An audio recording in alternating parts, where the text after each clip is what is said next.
একটা সাহসী বক্তব্য রেখেছেন সাংবাদিক মাসুদ কামাল। বলেছেন, উপদেষ্টারা দায়িত্ব ছাড়ার আগে তাদের পাসপোর্ট জব্দ করা উচিত। কেন?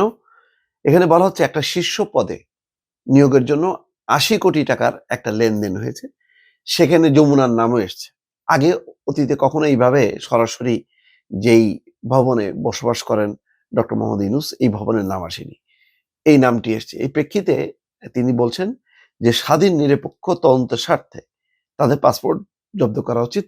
নতুবা সংশ্লিষ্ট কেউ যদি দেশ ছেড়ে চলে যান, ফলে আসলে তদন্ত হবে না। এখন দেখেন, বহু তদন্ত হচ্ছে, মানে আদালতে আত্মসমর্পণের নির্দেশ দেওয়া হচ্ছে, পাসপোর্ট জব্দ করা হচ্ছে, কিন্তু তারা তো ইতিমধ্যেই দেশের বাইরে।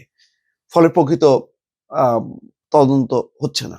সেই কারণে তিনি বলছেন যে উপদেষ্টারা দায়িত্ব ছাড়ার আগে তাদের পাসপোর্ট জব্দ করা উচিত, কারণ অনেকের বিরুদ্ধেই অভিযোগ আছে, সেগুলো যাতে আম, সুষ্ঠুভাবে তদন্ত করা যায়, সেই কারণেই এই প্রস্তাবটা দিয়েছেন। তবে নিঃসন্দেহে বক্তব্যটা অত্যন্ত সাহসী।